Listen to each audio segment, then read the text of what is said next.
மச்சில் குடியிருக்கும் மணித்தெண்டல் மனம் கசிந்து குச்சில் குடிபுகுந்து குலவுதல் போல்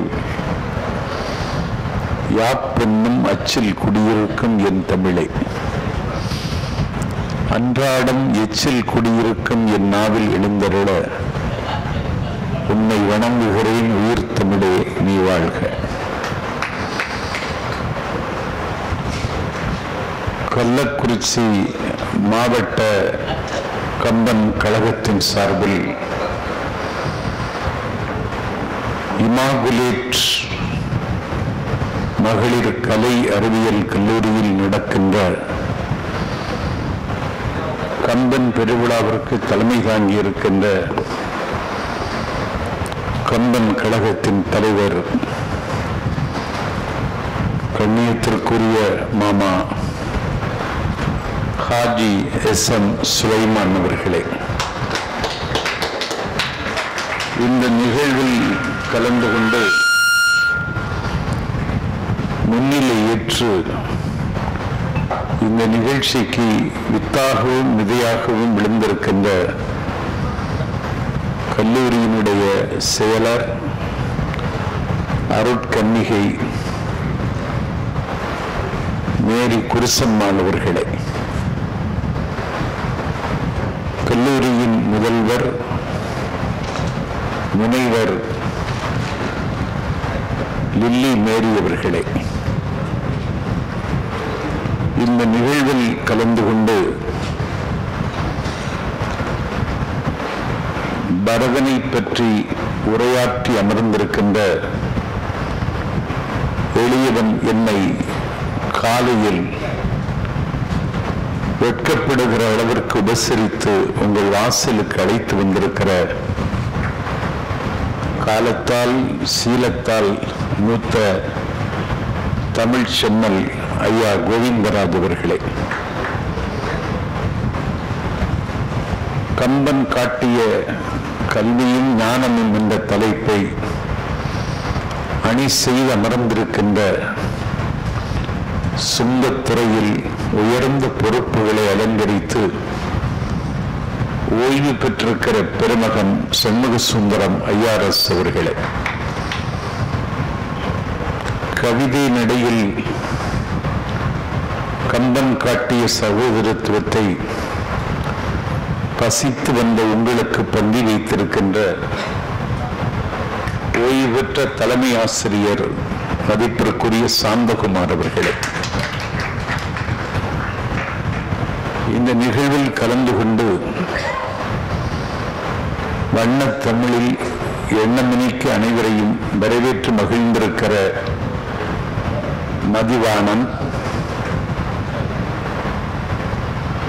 ஆசுகவி ஆறாமுதன், வழக்கறிஞர் ரங்கராஜ், டாக்டர் விஜயகுமார், அண்ணாதுரை, குசேலன், லட்சுமிபதி, புகழேந்தி, இந்திரராசன், சண்முகம், நெடுஞ்செழியன், சாதிக் பாட்ஷா, சவுந்தரராஜன், நன்றி உரை ஆற்ற காத்திருக்கிற அம்பேத்கர், முத்து தமிழில் நிகழ்ச்சியை தொகுத்து வழங்குகிற கலைமகள் காயத்ரி, இணைய வெளியில் தமிழை இயக்குகின்ற பெருமாட்டி ராஃபியா பேகம், திருமதி ரபீபுநிசா உள்ளிட்ட பெருமக்களே, என்னுடைய இனிய நண்பன் கள்ளக்குறிச்சி வருகிற பொழுதெல்லாம் என் நெஞ்சில் குடியேறுகிற எடுத்தவாய் நத்தம் நடராஜன் அவர்களே,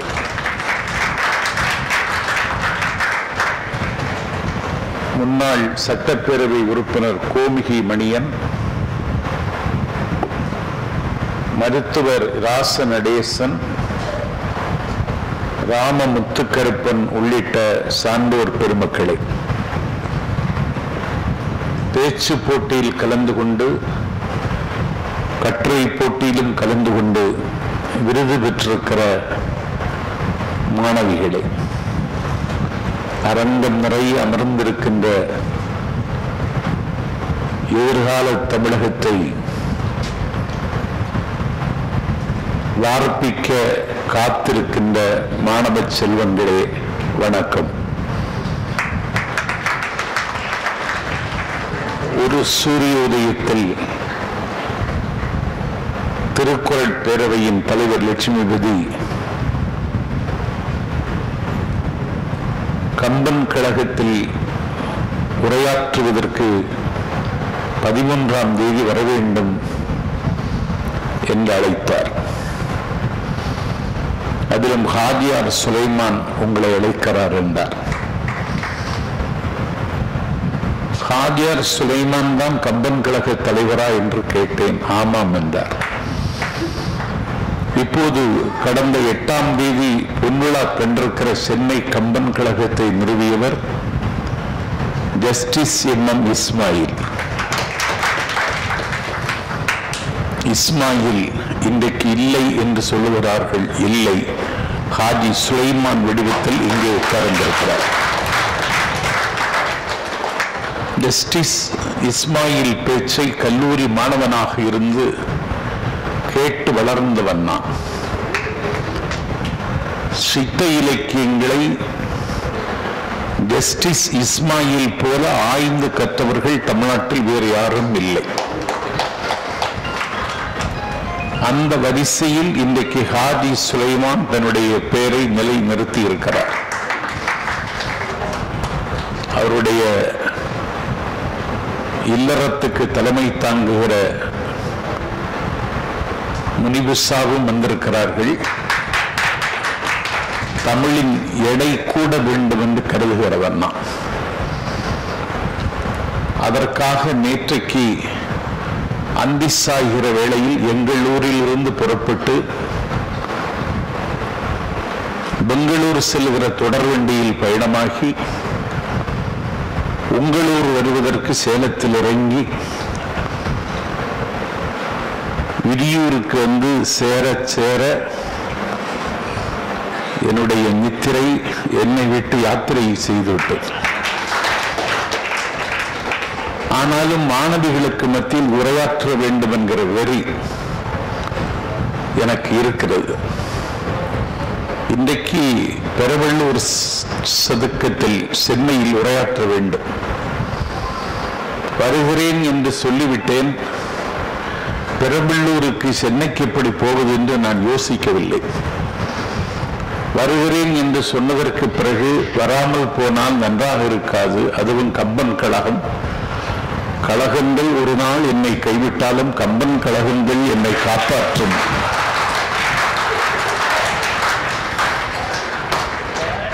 என்று நம்பித்தான் இங்கே நான் வந்தேன். ஆகவே தமிழின் எடை கூட வேண்டுமானால் ஹாஜி சுலைமானுடைய எடை குறைய வேண்டும்.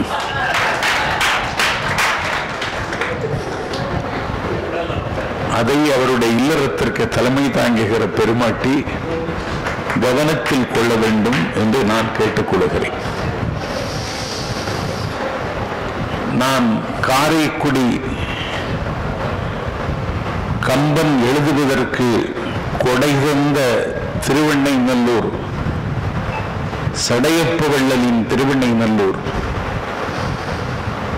நாமக்கல், புதுக்கோட்டை என்று தமிழ்நாட்டில் எல்லா கம்பன் கழகங்களிலும் எளியவன் நான் பேசிவிட்டேன். கள்ளக்குறிச்சியில் ஒரு கம்பன் கழகம் இருப்பதும் அதிலே ஒரு ஹாஜியார் தலைமை தாங்குவதும் அதிலே நான் கலந்து கொண்டு உரையாற்றுவதும் எனக்கு தித்திப்பான அனுபவம் இது. இந்த நிகழ்வில் பேச்சு போட்டியில் வெற்றி பெற்ற மாணவி குழந்தை தெரசா, சிலுவை சுமக்கிற கிறிஸ்தவர். இந்த நிகழ்வில் கலந்து கொண்ட ராஜேஸ்வரி, அவள் திருநூறு பூசுகிற ஒரு சைவ மரபில் வந்தவள். இந்த போட்டியில் வெற்றி பெற்ற அல்ஃபியா இஸ்லாம் எங்கள் வழி என்று விருந்தவள். 3 சமயத்தை சார்ந்த மாணவிகள் வெற்றி பெற்றிருக்கிறார்கள் என்றால் தமிழ்நாட்டுக்கு இப்போதுதான் இதுதான் தேவை என்பதையும் நான் இங்கே பதிவு செய்ய கடமைப்பட்டிருக்கிறேன். லட்சுமிபதி என்ன தலைப்பு என்று கேட்ட பொழுது மகளிர் கல்லூரி என்பதனாலே கம்பன் போற்றும் மகளிர் என்று தலைப்பு உடனடியாக கொடுத்தேன். கொடுத்ததற்கு பிறகுதான் சீதா பிராட்டியை பேசுவதா, கேகே நாட்டு மன்னன் மகள் கைகேயியை பற்றி பேசுவதா, லக்குவனை ஈண்டு பிறந்துள்ள சுமித்திரையை பேசுவதா, போர்க்களத்தில் ஆவி துறந்த பொழுது ஆவி துறந்து கிடந்த ராவணனை ஆறு தழுவி ஆவி துறந்தாடை மண்டோதரியை பற்றி பேசுவதா, இல்லை வாலியின் மனைவி தாரையை பற்றி பேசுவதா, இல்லை தானிய மாளிகையை பற்றி பேசுவதா என்று எனக்கே ஒரு குழப்பம் ஏற்பட்டு விட்டது. கற்றறிந்த சான்றோர்கள் கண்ணுக்கு எட்டிய தூரம் வரை கடலென திரண்டிருக்கிற பெரும் கூட்டம் என்றால் எல்லாவரையும் பற்றியும் பேசுவேன், என்னால் இயலும். நான் முதல்வர் பெருமாட்டியிடம் எவ்வளவு நேரம் பேச வேண்டும் என்று கேட்டேன். அவர் டேக் யுவர் ஓன் டைம் என்று சொல்லுவார்கள் என்று எதிர்பார்த்தேன்.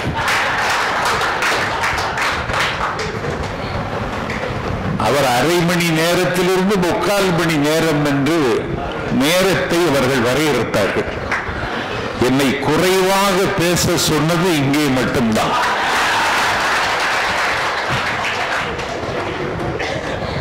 நிறைவாக பேச வேண்டிய தலைப்பு கம்பன் போற்றும் மகளிர் என்றால் சீதா பிராட்டி.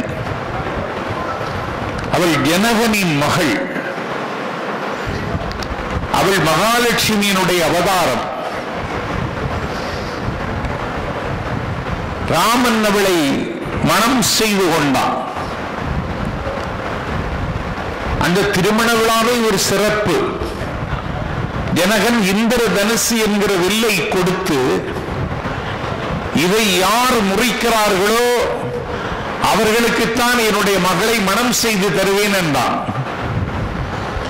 இந்திரதனுசு என்கிற வில்லை முறிப்பதற்கு மணிமுடி தரித்த மன்னர்கள் அங்கிங்கனாதபடி எங்கெல்லாம் இருக்கிறார்களோ அங்கிருந்தெல்லாம் வந்தார்கள். வில்லை முறிப்பதற்கல்ல, சீதாதேவியை கல்யாணம் செய்து கொள்ள வேண்டும் என்ற ஆவலில் வந்தார்கள். ஆனால் யாராலும் அந்த இந்திர தனுசு என்கிற வில்லை முறிக்க முடியவில்லை. ஆனால் ராமன் வந்தான், வில்லை கையில் எடுத்தான், வில் முறிந்தது.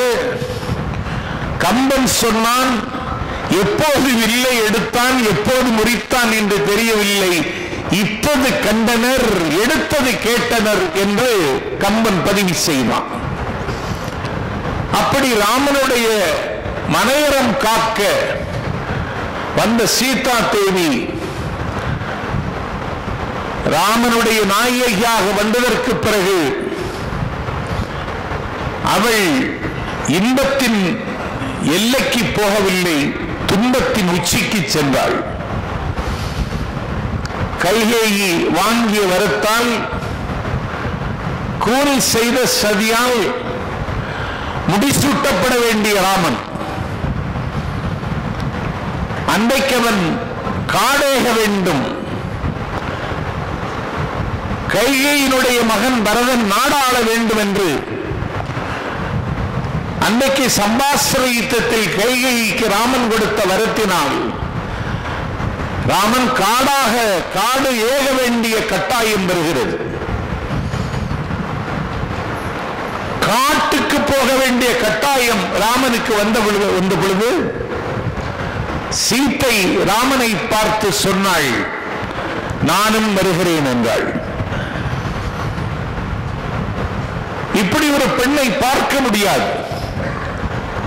ராமன் சொல்லுகிறான், காடு உனக்கு ஏற்ற இடமல்ல, நீ வீட்டில் இரு, என்னுடைய தந்தை தாயை பரிபாலித்துக் கொண்டிரு, உறவுகளையும் சுற்றங்களையும் பேணிக் கொண்டிரு. ஒரு குடும்பத்திற்கு வாழ வந்த நீ உன்னுடைய இல்லற கடமையில் இருந்து வழுவ வேண்டாம். நான் சிறைவாசம் காடு போய்விட்டு நான் திரும்பி வந்து விடுவேன், அதுவரைக்கும் என் தந்தை தாயை பரிபாலித்துக் கொண்டிரு. காடு ரொம்ப கஷ்டமாக இருக்கும். அங்கே ஜோசலுக்காஸ் மளிகைக்கு நகைக்கடை இருக்காது. காடு ரொம்ப கஷ்டமாக இருக்கும். ஒரு மாணவி சொன்னாலே, டி நகர் அங்கே இருக்காது. காடு ரொம்ப கஷ்டமாக இருக்கும்.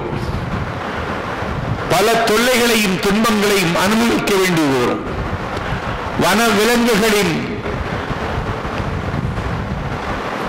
வேட்டைக்கு நீ இரையாகிவிடக்கூடும். கானகத்தில் கடும் குளிர் இருக்கும். வெப்பமென்றால் தகிக்கின்ற கோடையாக இருக்கும். உண்பதற்கு உணவுக்கு உத்தரவாதம் இருக்காது. ஆகவே இந்த வாழ்க்கையை நீ ஏற்றுக்கொள்ளாதே, நான் ஏற்றுக்கொள்கிறேன். அந்த பிரிவை, அந்த துன்பத்தை நீ தாங்க மாட்டாய், நான் போய் வருகிறேன் என்று சொன்ன பொழுது, உன்னின் பிரிவிலும் சுடுமோ பெரும் காடு என்றாள். இங்கேதான் சீத்தை நிற்கிறாள். உன்னுடைய பிரிவை விடமா காடு எனக்கு சுடும், நீ பிரிவிலும் சுடுமோ காடு என்று சொல்லி ராமன் காட்டுக்கு புறப்பட்ட பொழுது அவளும் உடன் சென்றாள். இப்படி ஒரு மனைவி இன்றைக்கு எதிர்பார்க்க முடியுமா? உனக்கு விதித்தது காடு, நீ போ, எனக்கு விதித்தது வீடு, நான் வீட்டில் இருக்கிறேன் என்பாள். எல்லா மனைவியும் அப்படித்தான் சொல்வாள். ஆனால் நீ காட்டுக்கு போனால் நானும் வருகிறேன் என்றாள். உடன் சென்றாள். வேறு கதையெல்லாம் உங்களுக்கு தெரிந்த கதை. அவள் ராவணனால் கடத்தப்படுகிறாள். அசோக வனத்தில் சிறையில் இருக்கிறாள். அவள் சிறையில் இருக்கிற காட்சியை கம்பன் பாடும் பொழுது சொல்லுகிறான், வன்மருங்கில் வாழறக்கர் நெருக்க அங்கிருந்தார், கண் மருங்கி எழுந்து என்னமோர் துளிவர காணா நன்மருந்து போல் நலன்மர உணங்கிய நங்கை மென்மருங்கில் போல் ஒரு உலங்கமும் மெலிந்தாள். உடல் மெலிந்து விட்டது. எப்படி மெலிந்தாள்? தூசு போலா, துரும்பு போலா, குச்சி போலா அவள் இழைத்து விட்டாள், மெலிந்து விட்டாள் என்பதை கம்பன் சொல்ல வருகிற பொழுது, அவளுக்கு இடை பொய்யோ எனும் இடையாள் என்று ஒரு இடத்தில் கம்பன் அவளை பேசுவான். இடை இருக்கிறதான்னு தெரியாது. இப்போது சில பெண்களின் இடையெல்லாம் தண்ணீர் டேங்க் மாதிரி இருக்கு. இடை இருக்கான்னு தெரியாது, பொய்யோ எனும் இடையாள் என்று பாடிய கம்பன் இப்பொழுது அவள் இழைத்து விட்டாள், மெலிந்து விட்டாள் என்று சொல்ல வருகிற பொழுது, மென் மருந்துள் போல் வேறுலங்கமும் மெலிந்தாள் என்று பாடினான். அவளுடைய இடை போல அவளுடைய உடலும் இழைத்து விட்டது. வன்மருந்தில் வாழறக்கர், பெரிய இடை உள்ள வாழ் ஏந்தி அரக்கர்கள் அசோகவனத்தை சுற்றி நிற்கிறார்கள். கண் மருங்கி எழுந்து என்னமோர் துளிவர காணா நன்மருந்து, கல்லுக்குள்ளே ஒரு மருந்து செடி தழைப்பதை போல சீத்தை அப்போதும் இருக்கிறார். ராமனுடைய தூதுவனாக ஆஞ்சநேயன் அனுமன் சீத்தையை சந்திக்க வருகிறான். அப்பொழுது சீத்தை கேட்கிறாள், என்னை பற்றி இவர் நினைக்கிறாரான்னு கேட்கிறார். என்னை பற்றி நினைக்கும் போது அவருக்கு என்ன நினைவு வருகிறது? கன்னிமாடத்தில் நின்று முதலாக அவருடைய தோளை கண்டு நான் மயங்கினேனே, தோள் கண்டார் தோளையை கண்டார், தாய் கண்டார் தாயை கண்டார் என்று கம்பன் பாடினானே, அப்படி கன்னிமாடத்தில் இன்று அவரை கண்ட காட்சி அவர் நினைவுபடுத்தி பார்க்கிறாரா? என்னை மனம் செய்து கொள்வதற்கு இந்திரதனுஷ் என்கிற வில்லை முறித்தாரு, அதை அவர் நினைத்து பார்க்கிறாரா? அவர் காட்டுக்கு ஏக வேண்டும் என்று முடிவெடுத்த பொழுது நானும் உடன் வருகிறேன் என்று சொல்லி ஒரு தியாகத்திற்கு நான் அணியமானேனே, அதை நினைத்து பார்க்கிறாரா? என்னை நினைக்கிற பொழுது அவர் என்ன நினைக்கிறார் என்று அனுமனிடத்திலே சீதையை கேட்கிறார். சீத்தை அனுமன் சீதையிடம் கேட்கிறான். சீதை சொல்லுகிறாள், நான் அவரை நினைக்கிறேன். என்ன நினைக்கிறேன் என்று கேட்டால், நீ முடிசூட்டிக்கொள், நீதான் அயோத்தியினுடைய சக்கரவர்த்தி திருமகன், உன்னுடைய கையில் தான் ஆட்சி அதிகாரம், ஆணை சேனை ஆள் அம்பு கோட்டை கொத்தளம் கொடிமரம் எல்லாவற்றுக்கும் நீதான் மன்னனாக முடிசூட்டப் போகிறாய் என்று சொன்ன பொழுது அவனுடைய முகம் மகிழ்ச்சியால் மலரவில்லை. கோசலை காத்திருக்கிறாள். முடிசூடப் போகிற ராமன் 1000 பெண்கள் வெஞ்சாமரம் இசைக்க, 10,000 யானைகள் அணிவகுத்து வர, ராமன் என்னுடைய அரண்மனைக்கு முடிசூடுவதற்கு முன்னால் ஆசி வாழ்ந்து வருவான் என்று கோசலை காத்திருக்கிறாள். ஆனால் ராமன் கொற்றவன் குடையின்றி குலைக்கின்ற கவரியின்றி இழைக்கும் இந்த விதிமின் செல்ல தருமன் இறங்கியேக மலைக்கொண்ட மனைய ராமன் வீசிய கையோடும் வரும் கையோடும் வருகிறான். முடிசூடுவதற்கு ஏது இடையூறுண்டோ என்று கோசலை கேட்கிறாள். அவள் என்ன பாடுபட்டிருப்பாள்? வீசிய கையோடும் வெறுங்கையோடும் ஆசி வாங்க வந்தானே இந்த ராமன். நீ காடேக வேண்டும் என்று கட்டளையிட்டு விட்டானே தசரதன். நீ காடேக வேண்டும் என்று சொன்ன பொழுதும் அவனுடைய முகத்தில் கவலை கோடுகள் இல்லை. நீதான் இந்த நாட்டின் மன்னன் என்று சொன்ன பொழுதும் அவனுடைய முகத்தில் மகிழ்ச்சி ரேகைகள் இல்லை. இப்படி இருக்க முடியாது. பஞ்சாயத்து தலைவர் பதவிக்கு அப்படி சண்டை போடுறான்.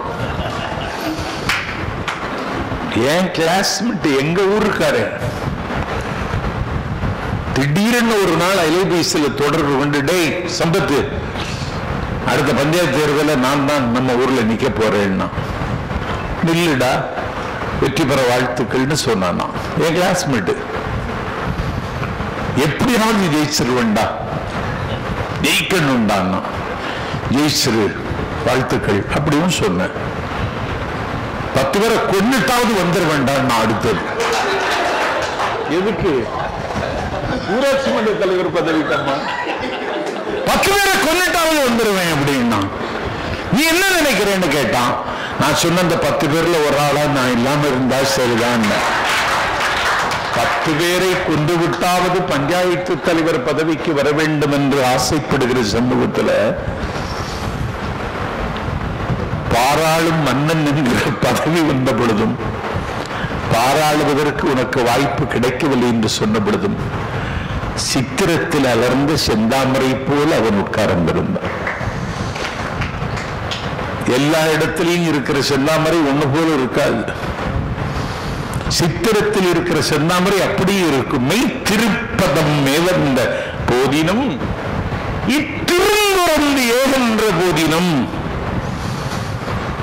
சித்திரத்தில் அலர்ந்த செந்தாமரை போல இருந்தான் என்று ராமனை பற்றி நான் நினைப்பதை நீ ராமனிடத்தில் சொல் என்று சீதை சொல்லுகிறாள். அவருடைய நினைவெல்லாம் அதுதான். ஒரு காட்டில் பிறந்தவன், வேடன், ஷெட்யூல்டு ட்ரைப். அவன் இன்னொரு ஆள் யாரு? காட்டினத்தில் குரங்கினத்தை சார்ந்தவன் சுக்ரீவன். அவனுக்கு வாக்காளர் அடையாளே பேர் கிடையாது. இன்னொருவன் யாரு? வீடனன், அரக்கர் குலத்தில் பிறந்தவன். காட்டில் பிறந்த வீடனையும் பிறந்த வீடனனையும் குரல் நிறத்தில் பிறந்த சுக்ரீவனையும் அவன் தன்னுடைய தோழர்களாக நண்பர்களாக ஏற்றுக்கொண்டான். இந்தியாவுக்கு இப்போது அதுதான் தேவை. இந்த ராமனைத்தான் நாம் பேச வேண்டும். இப்போது இந்த ராமனை குறித்து தான் பேச வேண்டும். குகனிடம் ஐவரானோம் என்று பாடினான் பாருங்கள். இதை செய்த அசோகவனை சிறைச்சாலையில் இருக்கும் பொழுது சிந்தித்து பார்க்கிறாள். கோசலை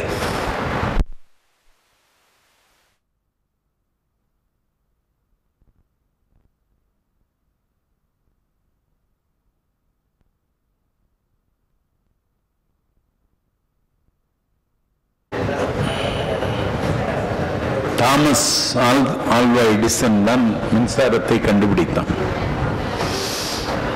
அமெரிக்காவில் தாமஸ் ஆல்வா எடிசன் பிறந்த நாள் அன்றைக்கு அவனை அந்த நாட்டு மக்கள் நினைவு கூற வேண்டும், அவனுக்கு நன்றி தெரிவிக்க வேண்டும் என்பதற்காக ஒரு நிமிடம் மின் இணைப்பை துண்டித்து விடுவார்கள். ஒரு நிமிடம் அமெரிக்காவில் இன்னைக்கும். ஆனால் அமெரிக்காவை விட நாம் மிஞ்சி விட்டோம். தாமஸ் ஆல்வா எடிசனுக்கு அடிக்கடி நன்றி தெரிவித்துக் கொள்கிறோம். கோசலை ராமனை பயந்தவள், திருவுறப் பயந்தனள் என்று கம்பன் பேசுகிறார். ஒரு தெய்வத்தை பெற்றெடுத்தவள் அவள். அப்ப எவ்வளவு செம்மாந்த மனநிலையில் அவள் இருப்பாள். ராமனை பெற்றவள் என்கிற கர்வம், பெருமிதம் அவருக்கு எவ்வளவு உயரத்தில் இருக்கும். ஆனா எதுவுமே கோசலைட்ட இல்லை. அந்த கோசலை நன்றாக என்னுடைய மாணவ செல்வங்கள் கேட்க வேண்டும். நீ முடிசூடுவதற்கு ஏதாவது இடையூறு இருக்கிறதா அப்படின்னு கேட்டாள் கோசலை ராமனிடத்தில். ராமனுடைய நிலைமையை தெரிந்து கொண்டாள் கோசலை. நியாயமாக கிடைக்க வேண்டிய மகுடம் ராமனுக்கு கிடைக்காமல் கேகேயன் மகள், கேகேயன் நாட்டை சார்ந்த கையினுடைய மகன் பரதனுக்கு கிடைக்கிறது என்று சொன்ன பொழுது, என் பெருமைக்குரியவர்களே, தாங்கிக் கொள்ள முடியுமா? எனக்கு வரவே, என் மகனுக்கு வர வேண்டிய மகுடம் தசரத மன்னனுடைய இன்னொரு புதல்வன் பரதனுக்கு கிடைக்கிறது என்றால் தாங்கிக் கொள்ள இயலுமா? பெயர் சொல்ல விரும்பவில்லை. ஒன்றிய அமைச்சராக இருந்தார். பெயரை நீங்களே யூகித்துக் கொள்ளுங்கள். சொன்னால் அது அரசியலாகிவிடும் என்கிற காரணத்தால் தவிர்த்து விடுகிறேன். அடல் பிகாரி வாஜ்பாய்க்கு பிறகு அடுத்த பிரதமர் என்று ஆரோடம் கணிக்கப்பட்டவர். அவர் ஒரு நாள் குத்தி கொலை செய்யப்பட்டார் அவருடைய சகோதரனால்.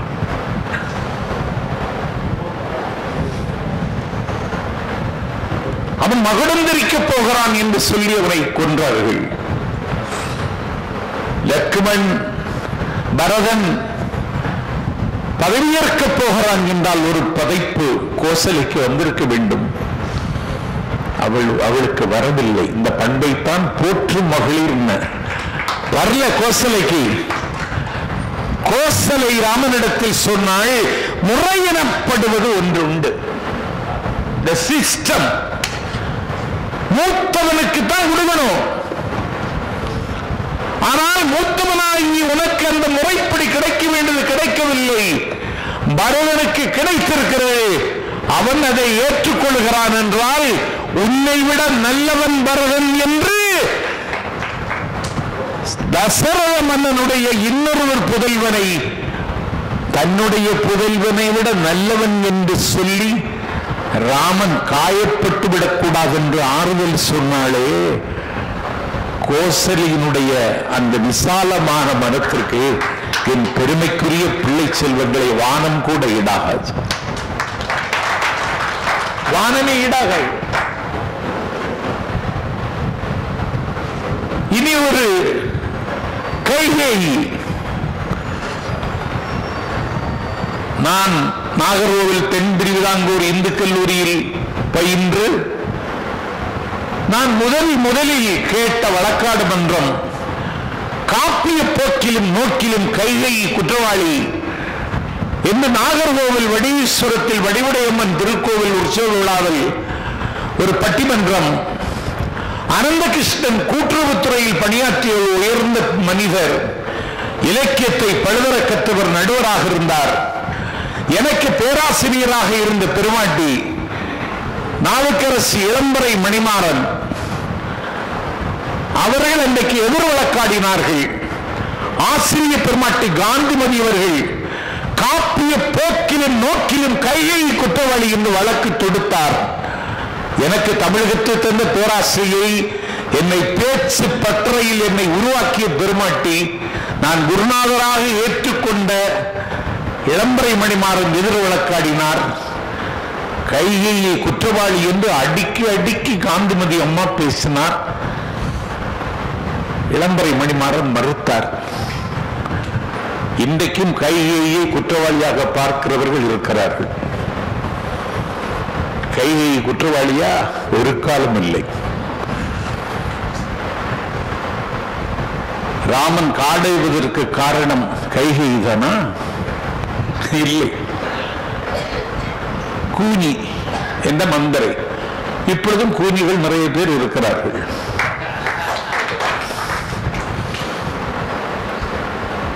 ஒரு நாள் ராமன் ஒரு சின்ன கல்லெடுத்து எரிஞ்சிட்டான்.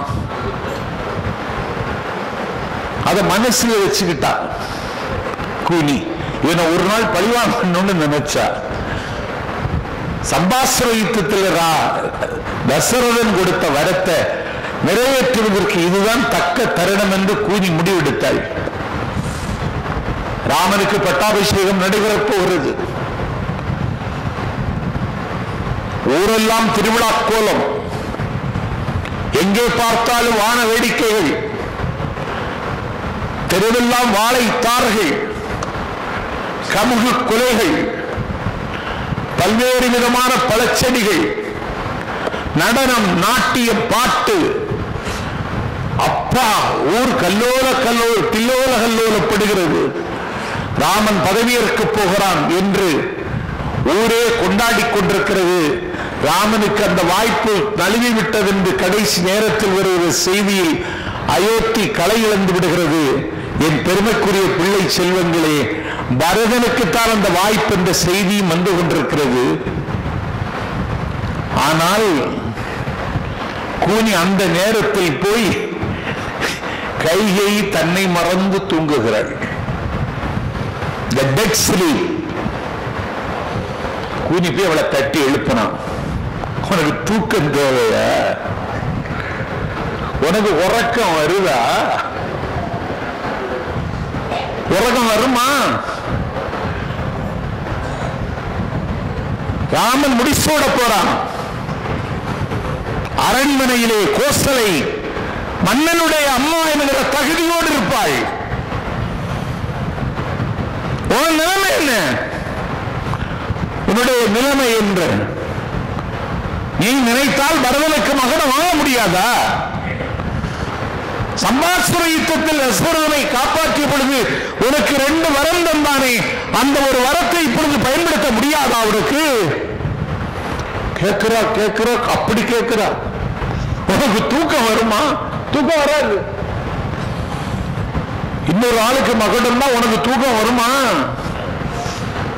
கடை தேர வேண்டியவன் உன் மகன் அல்லவா? ராமனா? ராபர்ட் ஃப்ராஸ்ட் என்கிற கவிஞன் சொன்னான், the wood is lovely, dark and deep, but I have promises to keep, and miles to go before I sleep, and miles to go before I sleep. உலகம் அழகா இருக்கு. இந்த உலகத்தின் அழகையெல்லாம் அனுபவிப்பதற்கென்று புறப்பட்டால், அதை அனுபவிக்க வேண்டும் என்று ஆசைப்பட்டால் கடை தேர முடியாது என்று வாழ்வின் கடைசி படிக்கட்டில் நிற்கிறவனுக்கு நான் கொடுத்த வாக்குறுதிகளை எப்படி நான் நிறைவேற்ற முடியும்? அதனால் நான் தூங்காமல் இருக்கிறேன் என்று ராபர்ட் ஃப்ராஸ்ட் எழுதினான். உன்னுடைய மகனுக்கு மகுடமில்லை, உன்னுடைய செல்வாக்கு சின்னாபின்னமாக போகிறது. உன்னுடைய காரை திறந்து விடுவதற்கு பட்டம் ஏற்றால் உன்னுடைய தேரில் ஓட்டுவதற்கு IAS படித்தவன் வருவான். இன்னும் உன்னை யார் சீண்டுவா? உன்னை யார் மதிப்பா? நீ நாளைக்கு ஒரு காஞ்சிபுரம் பட்டுடுத்தி ஒரு கல்யாண வீட்டுக்கு போனா இந்த மண்ணை ஆளக்கூடிய பரதனுடைய அம்மான்னு சொல்லி உனக்கு எவ்வளவு அங்கீகாரம் கிடைக்கும்? ராமன் முடிசூட்டி விட்டு நீ ஒரு கல்யாணத்துக்கு போனா பந்தியில கூட ஒரு இடம் கிடையாது. பந்தியில கூட இடம் கிடையாது. அவமானப்பட போகிறாய், துக்கப்பட போகிறாய், துயரத்தின் மடியில் வீழப் போகிறாய் அப்படின்னு பல கதைகள் சொன்ன பொழுதும் அவனும் என் பிள்ளைதான், தாய் கையில் வளர்ந்தனன், வளர்த்தது தவத்தாய் கேகையின் மடந்தை என்று கம்பன் பேசுகிறான். ராமன் வளர்த்ததே கைகை, அவதான பொறுப்பு இருக்க போறான். எனக்கு ஒண்ணும் இல்லை, எனக்கு எந்த ஆபத்து வராது அப்படின்னு சொல்லி பார்க்கிறா. அப்பவும் விட மாட்டாங்கிறா. கடைசியில் ஒரு பொண்ணு போட்டா பாருங்க, என்ன தெரியுமா? உன்னுடைய வீட்டை நாடி ஒரு இரவலர் பிச்சை கேட்க வந்தால் கொடுக்க காசு இல்லை, கோசலை வீட்டுக்கு போன்னு தள்ளி விடுவியான்னு கேட்டுட்டான். இதுதான் உச்சம். கம்பனுடைய ராமாயணத்திலே உச்சமான இடம் இந்த இடம். உன் வீட்டு வாசலுக்கு ஒருத்தன் வந்துட்டான், பிச்சை கேட்க வந்துட்டான். பிச்சை கொடுக்கிறது கொண்ட ஒண்ணு இல்ல, காலடியில ஒரு பெண்ணு வீட்டில் பிச்சை கேட்க போனார் சங்கரர். ஏதாவது கொடுக்கணும்னு நினைச்சா அந்த வீட்டில் இருந்த பெருமாட்டி ஒண்ணுமே இல்லை. அஞ்சரை பெட்டியை பார்த்தா 10 மிளகு எடுத்து போட்டுடலாம் இல்ல, அரிசி போட்டிருந்த பானையில் தேடி ஒரு கைப்பிடி அரிசியை எடுத்து போட்டுடலான்னு பார்த்தா இல்ல, அலமாரியை திறந்து பார்த்தா நல்ல ஒரு வேட்டி இருந்தா எடுத்து கொடுத்துடலான்னு பார்த்தா ஒண்ணுமே இல்லை, ஒரு சேலை இருந்தா எடுத்து கொடுத்துடலான்னு பார்த்தா ஒண்ணும் இல்லை. வறுமை கொத்தி தின்னுகிறது அவளை, கொடுப்பதற்கு ஒன்றும் இல்லை. நெல்லிக்காய் ஊறுகாய் போட்டு வைத்திருந்த பானையை எட்டி பார்த்தால் ஒரே ஒரு நெல்லிக்காய் கிடந்தது. அந்த நெல்லிக்காயை எடுத்து துறவியாக வந்து நிற்கிற ஆதிசங்கரருக்கு வீட்டுக்குள்ள நின்று கொடுக்க கூடாது என்கிற மரபை பின்பற்றி வீட்டு வாசலிருந்து வெளியே வந்து அந்த நெல்லிக்கனியை கொடுத்தார். ஆதிசங்கரர் கண்களில் கருணை, கண்களின் ஓரத்தில் கண்ணீர். அவள் எனக்கு எதையாவது தர வேண்டும் என்று நினைத்தாள். தருவதற்கு அவளிடத்தில் எதுவும் இல்லை. அந்த வீட்டில் மிச்சம் இருந்ததே ஒரு நெல்லிக்கனிதான், அதை எனக்கும் தந்துவிட்டாள் என்று சொல்லி ஆதிசங்கரர் அந்த வீட்டின் முற்றத்தில் நின்று கொண்டு ஒரு பாட்டு பாடினார். அதுக்கு பேர் தான் கனகதாரா சோஸ்திரம். அங்கம் ஹரே உலகபூஷணம் ஆசிரியம்பி பிருங்காங்கனே முகலாபரணம் கமாலம் என்று பாடி முடித்தார். அந்த வீட்டில் சொர்ணம் தங்கம் மழை போல பொழிந்தது. இன்னைக்கும் கேரளாவில் காலடியில் அந்த வீட்டுக்கு சொர்ணத்து வீடுன்னு தான் பேர். பிச்சை கேட்டா கொடுக்கலன்னா நீ உயிரோடு இருக்கிறதுலே அர்த்தம் இருக்கான்னு கேட்டுட்டா தூய சிந்தையும் தெரிந்தது. அந்த நிமிடத்திலே அவளுக்கு மனசு மாறி பரதன்கிட்ட தசரதண்ட வரத்துக்கு வாங்கி ராமனை காடாள சொல்லிட்டான். நீ காட்டுக்கு போ, பரதன் நாடாழ்வான், உத்தரவாதத்தை வாங்கிட்டான். அப்ப குற்றவாளியா கைகேயி? இல்ல. கைகேயி குற்றவாளியா, ராமன் குற்றவாளியா? நான் காட்டுக்கு போக முடியாதுன்னு ராமன் சொல்லியிருந்தா என்ன நடந்திருக்கும்? யாரும் தடுத்துருவாங்களா? யாரும் கேள்வி கேட்பாங்களா?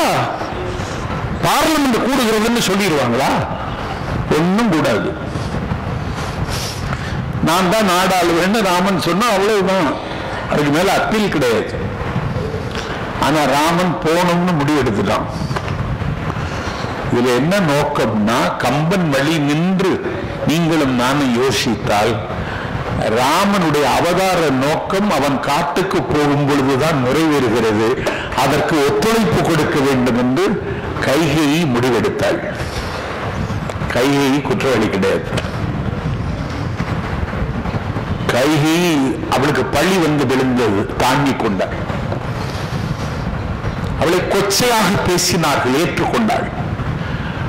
அவர் ஒரு சேற்றை வாரி இறைத்தார்கள், தாங்கிக் கொண்டாள். இப்படி ஒரு கொடுமனம் உள்ளவளா கைகேயி என்று கேலி பேசினார்கள், ஏற்றுக்கொண்டாள். அவளுடைய நோக்கம், ராமனுடைய அவதார நோக்கம் நிறைவேற வேண்டும் என்றால் அவன் பெற்ற தாய் செய்யாததை நான் செய்திருக்கிறேன் என்ற மனநிறைவு கைகேயிக்கு இருக்கு. இதுதான் கைகேயி. அவள் குற்றவாளியே இல்லை. 14 வருஷம் காடுன்னா எவ்வளவு பெரிய கொடுமை. அது பெரிய கொடுமை இல்லை. அந்த காலம் 14 வருஷம்னா இந்த காலம் 14 நாள் மாதிரி. ஏன் 60,000 ஆண்டுகள் ஆண்டான் தசரதன். 14 வருஷம்னா என்னது? ஒரு 15 நாள் ரிமைண்ட், அவ்வளவுதான். கைகேயி குற்றவாளி இல்லை. மண்டோதரி சுமித்ரை, அவ லக்குவனுக்கு அம்மா, சத்ருக்கனுக்கு அம்மா, தசரதனுடைய 3வது மனைவி. என் பெருமைக்குரியவர்களே, ராகவன் ராமனுக்கு கூடயே இருப்பான். பரதன் லக்குவனுக்கு கூடயே இருப்பான். சத்ருக்கன் காட்டுக்கு போறதுன்னு முடிவெடுத்துட்டான். ராமன் சீதை போயிட்டா, நானும் உடனே வாரேன்னு பிறட்டு போயிட்டான். லக்குவன் அண்ணன் போறான், நமக்கு இங்க ஏதாவது அகப்படுது சுருட்டலான்னு நினைக்கல. நானும் வாரேன். வராத, உனக்கு நிறைய வேலை இருக்கு, அப்பாவை பார்த்துக்கோ, அப்பாக்கு அட்டாக் வந்துடும். ஏற்கனவே பிபி 280, சுகர் 350, அப்பாவை பார்த்துக்கொண்டு சொல்லி இருக்கலாம்ல. சொல்லி பார்த்தான், இவன் லக்குவன் கேட்கல. நானும் வருவேன் அப்படின்ட்டு உடனே போயிட்டான். சரி, ராமனுக்கு கூட சீதை போனால, லக்குவனுக்கு கூட அவனுக்கு மனைவி போனும்ல ஊர்மிளை, அவ போகல. வாரியார் சுவாமிகள்கிட்ட கேட்டாங்க, ராமன் காடேகும் பொழுது சீதையின் பிரிவினும் சுடுமோ பெருங்காடு என்று சொல்லி போய்விட்டாள். அவனோட எல்லா துன்பத்தையும் தாங்கிக் கொள்ள, ராமனை பாதுகாக்க, அவனை கண்ணின் நுழைவோல் பாதுகாக்க, அவனுடைய உணவு தயாரித்துக் கொடுக்க, வனவிலங்குகளினுடைய வேட்டையிலிருந்து அவனை பாதுகாக்க, எல்லா விதமான சர்வதியாகமும் செய்வதற்கு லக்குவன் புறப்பட்டு போனானே, அவன் கூட ஏன் அவன் மனைவி ஊர்மிளை போகல? போயிருக்கணும்ல. வாரியார் சொன்னாரு, வாரியார் காசிக்கு போறாரு ட்ரெயின்ல. வாரியாருக்கு உதவியாளர் ஒரு ஆள் இருந்து அவருக்கும் டிக்கெட் போட சொல்லிட்டார். டிக்கெட் போடு. வாரியார் ட்ரெயின்ல தான் பயணம் செய்வார். டிக்கெட் எடுக்க போனவன் திருப்பி வந்து, ஏன் பொண்டாட்டி லட்சுமியும் ஆறேங்கிறா அப்படின்னு சொன்னார். ஆமா, அவளுக்கு சேர்த்து டிக்கெட் போடவான்னு கேட்டார். வாரியார் வள்ளல் குணம் உள்ளவர். இந்த பேசி சம்பாதிக்கிற பணத்தை எல்லாம் கோவில் குடமுழுக்கு செய்வார், அவரு வச்சுக்க மாட்டார். இப்ப சம்பாதிக்கிறதுக்குன்னே நிறைய பேர் பேசுறான்.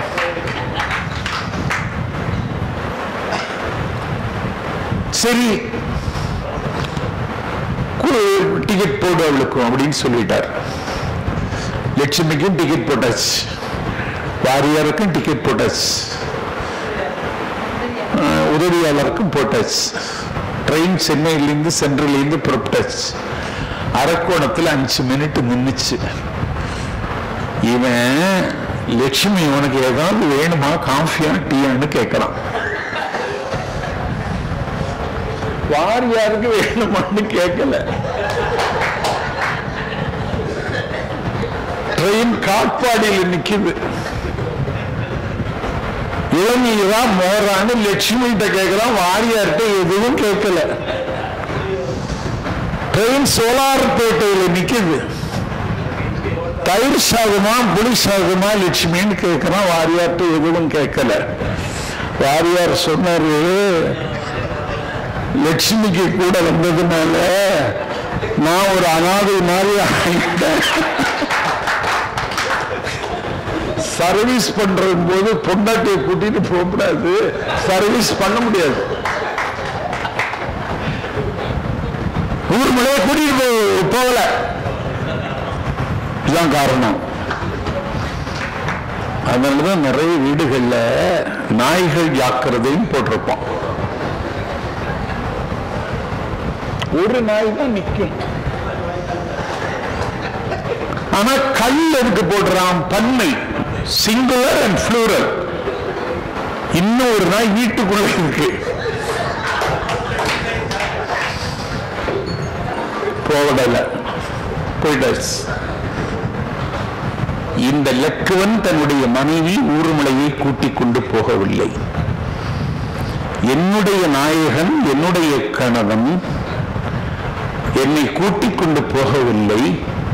ராமன் தன்னுடைய மனைவி சீதையை கூட்டிக் கொண்டு போனான், என்னை கூட்டிக் கொண்டு போகவில்லை என்று ஊர்மலை கவலைப்படவே இல்லை. கம்பன் எந்த இடத்திலும் பதிவு செய்யவில்லை. சில தியாகங்கள் மறைக்கப்படுகின்றன. இந்தியாவுடைய விடுதலைக்கு பாடுபட்டவர்கள் பேரெல்லாம் உங்களுக்கு எனக்கும் தெரியுமா? தெரியாது. வ.உ.சி பேரை தெரியும், வ.உ.சி ஐயர் பேரை தெரியும், கட்டபொம்மன் பேரை தெரியும். சத்தம் இல்லாமல் சவமானார்கள் லட்சக்கணக்கான பேர். அப்படி ஊர்மிளை தியாகம் செய்தார். கம்பன் போற்றும் மகளிர்ல மண்டோதரி ராவணன் மனைவி அவ. 8 திசைகளை வென்றவன், யாழை இசைத்து எல்லாம் நல்ல சிவபெருமானால் ஆட்கொள்ளப்பட்டவன், எல்லா வரங்களையும் பெற்றவன். என் திசையை பார்க்கின்றேன், என் சிந்தையெல்லாம் உணர்வெல்லாம் சிலிர்க்குதடா என்று பாடினானே பாரதிதாசன். அந்த அளவுக்கு பெயரும் புகழும் பெற்ற பெருமைக்குரியவன் ராவணன். அவனுடைய மனைவி மண்டோதரி. அந்த மண்டோதரி யாரால் பாராட்டப்பட்டால் தெரியுமா? நாஞ்சில் சம்பத்தால் அல்ல, மாணிக்க வாசக பெருமனால் பாராட்டப்பட்டாள். திருவாசகத்தில் பேசுறார் மாணிக்க வாசகர் மண்டோதரிய. ராவணன் சீதா பிராட்டியை நினைத்து நினைத்து உருகி உருகி அவளை அடைய வேண்டும் என்று ஆசைப்பட்டதற்கு பிறகும் மண்டோதரி ராவணனை அவன் மீது குறை காணவில்லை. இப்படி ஒரு மனைவியை பார்க்க முடியுமா? எல்லாருக்கும் தெரியும் ராவணனுடைய குறிக்கோள் இதுதான். எல்லாருக்கும் தெரியும். எல்லா டிவிலையும் போட்டுட்டான், எல்லா பேப்பர்லையும் போட்டுட்டான், எல்லா வெப்சைட்லையும் போட்டுட்டான், எல்லா யூடியூப்லையும் போட்டுட்டான். ராமன் சீதையை இன்னும் அவளை ஏதாவது பண்ண முடியுமான்னு நினைச்சிட்டு இருக்கான்னு போட்டுட்டான். எல்லாருக்கும் தெரியும், மனைவி தெரியாத. மனைவிக்கு தெரியாம இருக்குமா? அதை தாங்கிக்கிட்டாளே. அவன் அவளை 6வது விராக அலட்சியப்படுத்துகிறான், தெரியும், தாங்கிக் கொண்டாள். மண்டோதரி ஒரு துரும்பு போல கருதினான், தாங்கிக் கொண்டாள். கொள்ளை அழகு மண்டோதரி. அந்த அழகை அவன் ஆராதிக்கவில்லை, அங்கீகரிக்கவில்லை, ஏற்றுக்கொண்டாள். திசைகளை வென்ற மாவீரன், இலங்கை மண்ணினுடைய அரசன், ஒரு பட்ட மகிழ்ச்சியாக இருந்தவள் படாத பாடுபட்டாள், தாங்கிக் கொண்டாள். கொலை செய்யப்பட்டான், ராவணன் செத்து போனான் என்ற செய்தி வந்த பொழுது என்னுடைய நிர்பந்தம் நீங்கியது என்று சொன்னாளா? இல்லை. அவனை ஆற தழுவி ஐயோ என்று வானம் அதர அலறி அழுது அரற்றி அழுத அழுகையில் அவளுடைய ஆவி போயிற்று, அவளும் உயிர் பிறந்து. இந்த தியாகம் யாரும் செய்திருக்கா? நீ செய்தியெல்லாம் பார்த்தீங்கன்னா எப்பா இந்த உலகத்துல நாம் குடியிருக்கிறோம் நினைக்கும். அப்படி மண்டோதரி இருந்தா. நான் ஏற்கனவே சொன்னேன், நீ சுமித்திரைக்கு இருந்தானே சத்ருகன். அந்த சத்ருகன் சுமித்திர சொன்னா, நீ காட்டுக்கு போறதெல்லாம் சரிதான், லக்குவன் கூட போறதெல்லாம் சரிதான். லக்குவன் அந்த முடிவெடுத்துட்டான். லக்குவனை சமாதானப்படுத்துவதற்கு பெரும் முயற்சி எடுத்தான் ராமன். நீ எப்படி காட்டுக்கு போகலாம், உன்னை எப்படி கைகையை அனுப்பலாம், அவ சும்மா விட மாட்டேன் அப்படின்னு சொன்னான். ஆத்திரப்படாத, அவசரப்படாத, வார்த்தைகளிலே அமிலத்தை மக்கினியை கொட்டாதே. டேய் லக்ஷ்மணா, லக்ஷ்மணி, காட்டுக்கு நான் போக வேண்டும் என்பது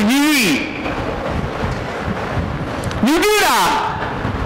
சித்தியை குறை சொல்லாதடா, அப்பாவை குறை சொல்லாதடா, நீடா. விதிடா விதிடான்னு ராமன் சொல்றான். நதியின் பிழை என்று நறும்புணல் இன்மை. ஆற்றில தண்ணீர் வரவில்லை என்றால் ஆறு செய்த குற்றமா? நந்தவனத்திலே மலர்கள் மலரவில்லை என்றால் செடி செய்த குற்றமா? அந்தி சாய வேண்டிய வேளையிலும் கதிரவன் தெரிகிறது, இது கதிரவன் செய்த குற்றமா? இதெல்லாம் விதியின் பிழை. நதியின் பிழை என்று நறும்புணல் இன்மை. என் தம்பி, இது விதியின் பிழை என்று சொல்லப்படுது. இப்படி விதி இருக்குமா? அந்த விதியை காட்டி என் நீரினால் அந்த விதியை வென்று காட்டுவேன். விதிக்கு விதியாகும் விற்றொழில் காட்டி என்று பேசினானே லக்குவன். அந்த லக்குவனை நம்பி சாவோ சஞ்சலமோ ஆபத்தோ நெருக்கடியோ வருமானாலும் அதை தாங்கிக் கொள்ள நானும் போகிறேன் என்று சுமித்திரையினுடைய மகன் சத்ருகனன் உடன்பட்டு போகிற பொழுது சுமித்திரை சொல்லுகிறாள், மகனே, நீ அவனோடு போவதென்று முடிவெடுத்து விட்டாய். போர் என்று வருமானால் போருக்கு நீ முன்பு. லக்குவனை காட்டிலும் நீ முன்விடு. உயிர் போகும் என்ற ஒரு நிலைமை வருமானால் லக்குவன் உயிர் போவதற்கு முன்னாலே உன்னுடைய உயிரை நீ முடித்து விடலாம் முன்னோடி அப்படின்னு சொன்னா சுமித்திரை. என்னுடைய பிள்ளை செல்வங்களுக்கு நான் சொல்லுவது, எந்த ஒரு பாத்திரத்தையும் இன்வால்வ்மெண்ட்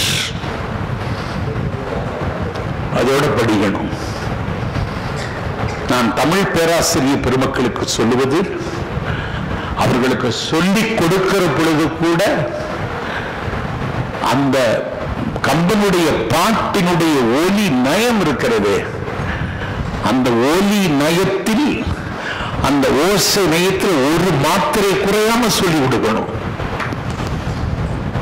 அதுதான் தமிழ் வகுப்பு.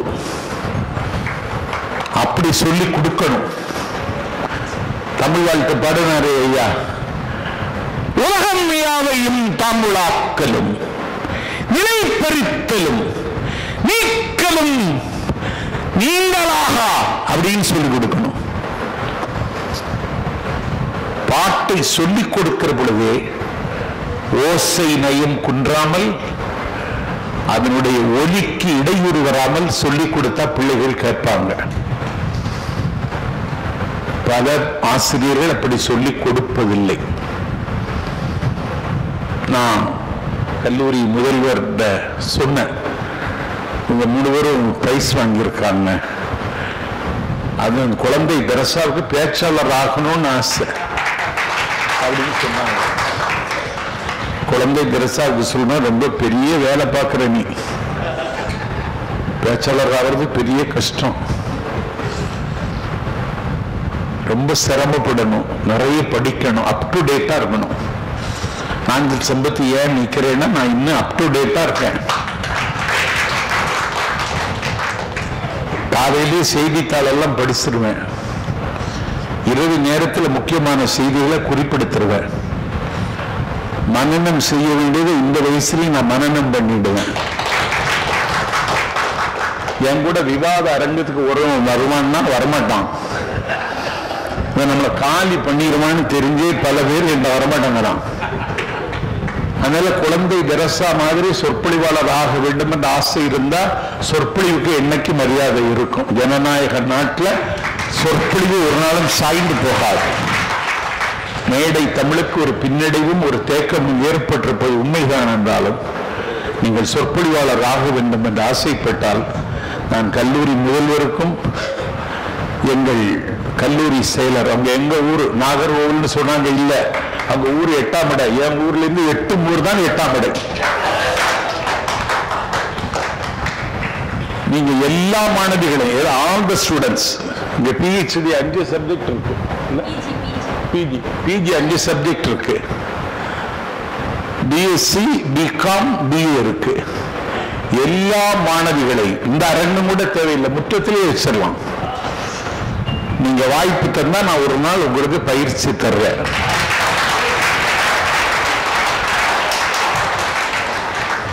பேசுங்கள், நிறைய பேச வேண்டியது இருக்கிறது. ஏனென்றால் அவ்வளவு ஆபத்துகள் நம்மை அண்டுகிறது.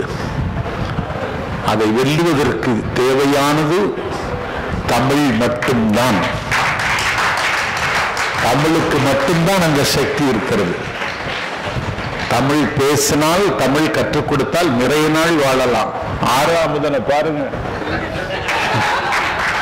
புதுமாப்பிள்ள மாதிரி பட்டு வேட்டி பட்டு துண்டு போட்டுட்டு இருக்காரு பாருங்க. தமிழ் படிச்சதுனால அந்த கர்வம். தமிழ் படித்தவர்கள் பட்டு போக மாட்டார்கள், பட்டு அணிவார்கள். அதனால உங்களுக்கு ஒரு பயிற்சி தருவதற்கு நான் தயாராக இருக்கிறேன். வள்ளல் சுலைமான் அதற்கு வாசல் திறந்து வைப்பார் என்று நம்புகிறேன். இன்னும் பேசலாம், நிறைய இருக்கு, ஆனா நேரம் காலம் அதற்கு அனுமதிக்கல. இப்படிதான் அமெரிக்காவில் ஒருத்தன் பேசிட்டே இருந்தான், மாணவர்களுக்கு பிடிக்கல. ஒருத்தன் துப்பாக்கி எடுத்து சுடுவதற்கு குறி பார்த்துட்டான். பேச வந்தவன் நடுங்கிட்டான், குரல் தழுவழுத்துட்டு, கால் நடுங்குது, கை நடுங்குது, சுட போறான்னு. அப்ப இந்த துப்பாக்கியை குறி பார்த்த மாணவன் சொன்னான், உன்னை சுட மாட்டேன், தாராளமாக பேசு, உன்னை யார் அழைத்து வந்தார்களோ